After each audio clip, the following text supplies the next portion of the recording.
Hello guys, welcome to our channel Sabbir official version 3। তো প্রতিনিয়তের মতো আজকের মতো আমি আপনাদের মাঝে একটি ভিডিও নিয়ে আসলাম, ইন্টারেস্টিং স্পোর্ট জাতীয় ভিডিও। সেটি হচ্ছে ফিনেলেসিমা। ফিনেলেসিমা ভেরি ইন্টারেস্টেড একটি ম্যাচ বিশ্বকাপের আগে সামনে আগামীতে ফিফা বিশ্বকাপ জুনে, তার আগে মার্চ মাসে একটি সুন্দর ফিনেলেসিমা গঠিত হবে। ফিনেলেসিমা মূলত আপনার দুই মহাদেশের চ্যাম্পিয়ন, কোপা ও ইউরো চ্যাম্পিয়নদের নিয়ে গঠিত হয়। তো এবছর কোপা চ্যাম্পিয়ন হয়েছিল আর্জেন্টিনা ও ইউরো চ্যাম্পিয়ন হয়েছিল স্পেন। এবারের এই দুই মহাদেশীয় চ্যাম্পিয়নদের নিয়ে আয়োজন হবে ফিনালিসিমা, যেটা 25 সালে হওয়ার কথা ছিল। এটা ফিনালিসিমা 25ই, কোনো কারণে সেটা হয়নি। তো এটা এখন 26-এ অনুষ্ঠিত হবে, কিন্তু এটা 25 ফিনালিসিমেই। তো এখানে অংশগ্রহণ করবে মাই ফেভারিট টিম আর্জেন্টিনা এবং স্পেন। আমি মূলত দুই মহাদেশ থেকে দুটো টিমকেই সাপোর্ট করি। এই দুটো টিমই একসাথে খেলা হবে। এখন ফরওয়ার্ডে ও পারফরমেন্সে এগিয়ে আছে মূলত আপনার দু দলই ভালো এগিয়ে আছে। ইউরোপের দিক দিয়ে দাপিয়ে আছে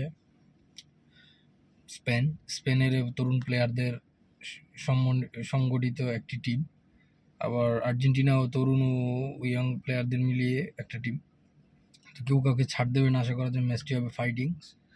আরেকটা গুঞ্জন শোনা গেছে যে দিমারিয়াও নাকি এই বিশ্বকাপে আবার অবসর ভেঙে আসতে পারে। তাহলে তো সোনায় সোহাগা, তাহলে তো আরও জমে যাবে ম্যাচ। ও সো এখন দুই ফরওয়ার্ডে আপনার লামিন ইয়ামালদের মতো স্পেনের প্লেয়ার রয়েছে, যারা তরুণ ও ইয়াং, খুব ভালো খেলে স্পেন। ইউরোতেও দেখেছি আমরা স্পেন খুব ভালো খেলে। এবং আর্জেন্টিনার কথা তো নাই বললাম, বর্তমান ফর্মে আর্জেন্টিনা খুব 19-এর পর থেকে 20-এর পর থেকে আর্জেন্টিনা ঘুরে দাঁড়িয়েছে, খুব কঠিন একটা কামব্যাক করেছে। এবং তাদের এই কামব্যাকে তারা কোপা আমেরিকা বিশ্বকাপ, কোপা আমেরিকা ফিনালিসিমা অলরেডি তারা অ্যাচিভ করে ফেলেছে। এই ফর্মে তারা দুর্দান্ত ফর্মে আছে এবং ধাপিয়ে বেড়াচ্ছে বর্তমান বিশ্বে ফুটবলে। এবং ইউরোপের কয়েকটি দেশ আছে, তাদের মধ্যে যে উল্লেখযোগ্য হচ্ছে স্পেন, পর্তুগাল, ফ্রান্স, ইতালি। একটা ভালো টিম হওয়ার সত্ত্বেও ইতালি এখন তেমনটা বিশ্বকাপে আসতে পারে না। কয়েকটা বিশ্বকাপ ধরে ইতালি বিশ্বকাপে অ্যাটেন্ডই করতে পারছে না, এবার হয়তো বা করেছে। আর আপনার ফ্রান্সের কথা তো নাই বললাম, তারাও খুব ভালো একটি ফরম্যাট। ইউরোপের আরেকটা টিম রয়েছে আপনার এই ক্রোয়েশিয়া খুব ভালো টিম। বিশ্বকাপে এবার তারা বরাবরই ভালো খেলে, তারা ফাইনাল সেমিফাইনাল এতটুকু পর্যন্ত যেতে পারে। গত বিশ্বকাপও তারা ব্রাজিলকে হারিয়ে সেমিফাইনালে গিয়েছিল, কিন্তু বিশেষ করে খেলা তো গোল বলে আর্জেন্টিনার পারফরমেন্সের সামনে তারা দাঁড়াতে পারেনি। 3-0 গোলের ব্যবধানে হেরে সেমিফাইনাল থেকে বিদায় নিয়েছিল। এবং তারা কিন্তু তৃতীয় স্থান নির্ধারিত হয়েছে মরক্কোর সাথে। ফ্রান্সের সাথে মরক্কো হারার পর দ্বিতীয় সেমিফাইনালে ক্রোয়েশিয়া ও মরক্কোর খেলা হয়েছিল তৃতীয় স্থান নির্ধারণী। 22 বিশ্বকাপে তারা সেটি জয়লাভ করেছিল এবং 18 বিশ্বকাপে তারা ফাইনাল খেলেছিল। ক্রোয়েশিয়াও ভালো একটা টিম। সো ইউরোপে অনেক ভালো ভালো টিম রয়েছে। আর লাতিন আমেরিকা মহাদেশের যে টিমগুলো, তার মধ্যে ব্রাজিল, আর্জেন্টিনা, কলম্বিয়া, এগুলো ইকুয়েডর, উরুগুয়ে, দলগুলো খুব ভালো খেলে। তবে তারা বিশ্বকাপে সম্প্রতি পারফরমেন্স এতটা ভালো দিতে পারে না। সো এবার আসি মূল ম্যাচের কথায়। আর্জেন্টিনা খেলবে আর্জেন্টিনা তাদের গেম প্ল্যান করে থাকে মূলত 2-3 ফরম্যাটে, 4-4-2 বা 4-3-3-2 এরকম ফরম্যাটে তারা খেলে থাকে।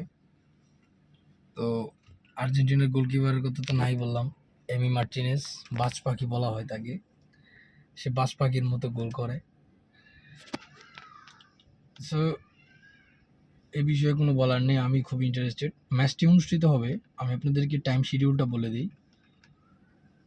ফিনালিসিমা 2025 অনুষ্ঠিত হবে আপনার 27শে মার্চ কাতারের লুজাইল স্টেডিয়ামে। সো এখন সম্প্রতি মধ্যপ্রাচ্যে যুদ্ধ চলছে, তো ওই মুহূর্তে এখন জানি না ওইটা ভেন্যুটা এখানে রাখবে কি না, যেহেতু মার্চ মাস এসে পড়েছে। আর মাত্র 17 দিন বাকি আছে, আজকে 11 তারিখ, আর মাত্র 16 দিন বাকি আছে। এই ম্যাচটি। তো এখন মধ্যপ্রাচ্যের পরিস্থিতি যদি স্বাভাবিক না হয় তো হয়তো বা ম্যাচটি আমেরিকাতে কিংবা মেক্সিকোতে এরকম বা কানাডাতে এইসব জায়গায় অনুষ্ঠিত হওয়ার কথা।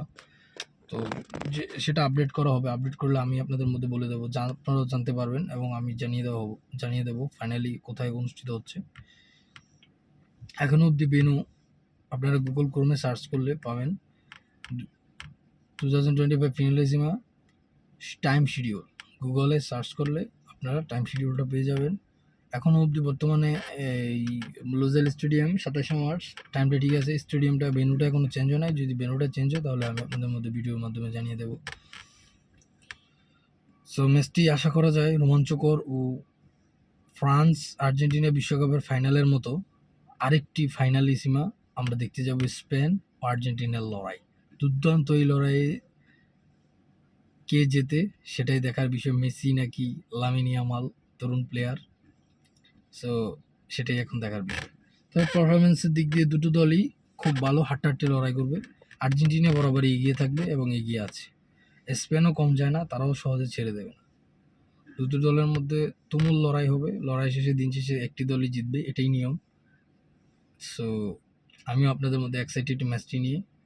27 মার্চ চোখ রাখুন এবং আপনারা এই ম্যাচটি যারা ফোনের মাধ্যমে দেখতে চান তারা ফেসবুক বা ইউটিউবে লাইভ না পেলে আপনারা দেখবেন স্পোর্টস পি একটা অ্যাপস আছে, সেটি গুগল ক্রোমে সার্চ করলে, এটা প্লে স্টোরে পাবেন না, সেখানে আপনি এই অ্যাপস দিয়ে যত লাইভ ম্যাচ আছে সরাসরি দেখতে পারবেন। সো এই অ্যাপসটির মাধ্যমে আপনারা খেলাটি দেখতে পারেন।